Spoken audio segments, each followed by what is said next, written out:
What are we talking about next, Jake? That's a very good question, Adam. Well, why don't we talk about the latest developments in the Qatar Airways bid for Virgin and the wet leasing arrangement that would see Virgin operate, Qatar operate Virgin flights to Doha. So this is basically, the background here is that Qatar have bought or are in the process of buying 25% of Virgin Australia.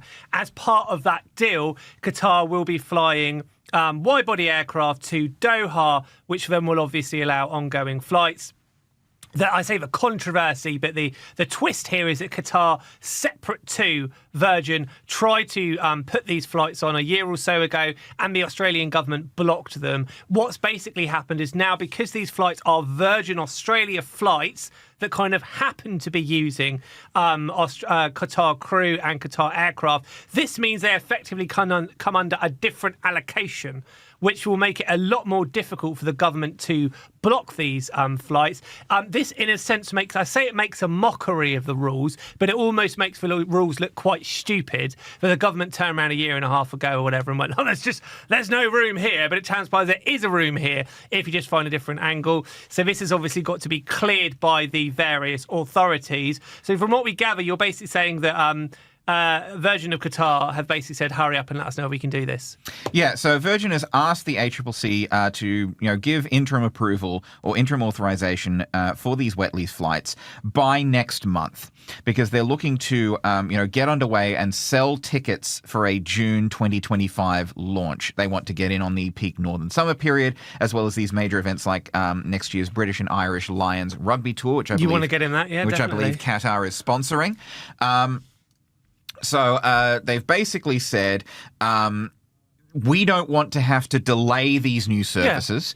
Yeah. If you don't give us this interim authorization, then we would have to push back the launch of the wet leased services until December, which would, cause us to miss out commercially on all of that revenue we could have got from launching in June, and also cause us and also have customers miss out on the possibility of getting on these extra flights, which is fair enough. Now this is all going to be a very not murky but complicated web, because the last time the people that blocked the flights was effectively Transport Minister Catherine King. She made a government decision and basically said, we can't give you any more capacity. If you want to fly more people, put on bigger aircraft. But this time there's two bodies that effectively rule on this. One will be the ACCC, which is obviously not Catherine King. It's hard to see how the ACCC could possibly block this, given that it's put more competition into Australia. I can't see any argument or any situation where the ACCC would say no, because clearly, more competition, more flights is a good thing. So the ACCC can give it interim authorization, which is basically the go-ahead until they go and work it out properly. There's also another body as well that's got to sign these off. Yeah, the Foreign Investment Review Board has to sign off the deal. Yeah. But does that come under Catherine King? No, Foreign Investment Review Board is Treasury. So that's for the whole 25% stake in Virgin thing. I see. Yeah, I see. So Treasury is the Foreign Investment Review Board, and it's those who have to sell off the actual buying of 25% of Virgin. I mean, the problem here is that now, essentially for Catherine King, if this is ultimately all allowed to go through, she's going to look very stupid, because basically she said, no, you can't do this, and now, yes, we can. I know the specifics might be slightly different. It's very hard to see how this is going to be blocked. I don't see a situation, because if the ACCC were to stop this or not give this authorization, there would be absolute public outroar, because it's like, you can't do this again. Also, whatever your views on Qatar, having another domestic link into Doha, which is obviously a hub that can go kind of anywhere, is surely a good thing. And I also see, totally from Virgin Australia's point of view, the sooner they can put these flights on, the better. It seems absurd to me that you would delay this. Particularly seeing as you've obviously got the British and Lions tour, which we don't want to miss. But I think Virgin Australia are well within their rights to say, get a move on. Because clearly, like the ACCC, they know everything. They don't need time to make a decision. They're either going to allow this to happen or they're not. Yeah, well, as well as this, we had this was criticised, this wet lease arrangement, by the Qantas Pilots Union, the Australian and International Pilots Association. Their president, Tony Lucas, called it a workaround of bilateral agreements. And what he's basically arguing is that because these are going to be wet leased with Qatari crews flying these planes. He said, quote, "If you're thinking about what it means for Australian jobs, it's 4 routes, so probably 8 aircraft, which means about 280 pilots and 1,300 flight attendants that are not being employed in Australia. They're being employed in Qatar, so they won't pay Australian tax, and they won't contribute significantly to the Australian economy."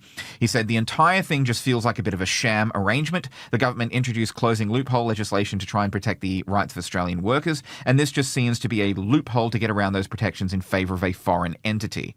But we know, so when we talk about a wet lease in a dry lease, which are ridiculous terms, but so a wet lease is basically when you book it through Virgin Australia and it is a Qatar aircraft and Qatar crew. A dry lease is when you take somebody else's aircraft but you use your own crew. Yeah. Effectively.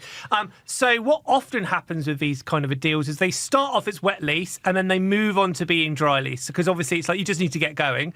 That's what bonds are tried with the Flare aircraft. Yeah, it's what bonds are tried. So at the moment, this is a wet lease deal. We don't know if it will turn into a dry lease, but that's obviously potentially another sort of tactic that Virgin could use further down the line. They could say, look, we're going to start this off in the wet lease because we want to get these flights happen, but over time we can sort of train people up. Yeah. I can totally see that point there that the Qantas Pilots Union has made. I can see that.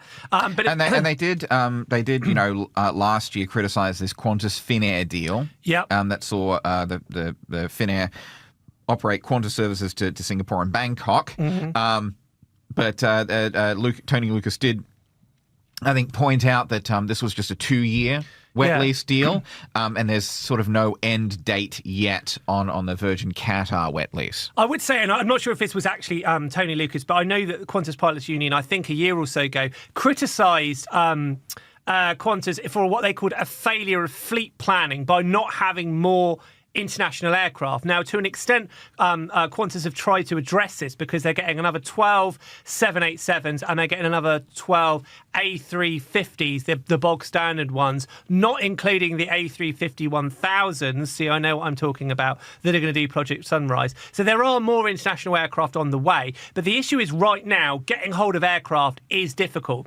Obviously, we've had all the problems with Boeing. They've got machinists going on strike. They are cutting their budgets. They are cutting staff. They can't at the moment. They're just struggling to make any aircraft. Even Airbus are obviously affected by supply chain shortage. So Virgin's argument would be, yes, in an ideal world, we would have, Australian aircraft, Australian crew flying these things. But right now, we cannot get hold of aircraft. It's hard to get hold of aircraft. Qatar have loads of them, and they want to give it to us. So that would be the argument. And it's also, these are wide-body aircraft, which Virgin has not flown since before it went into administration.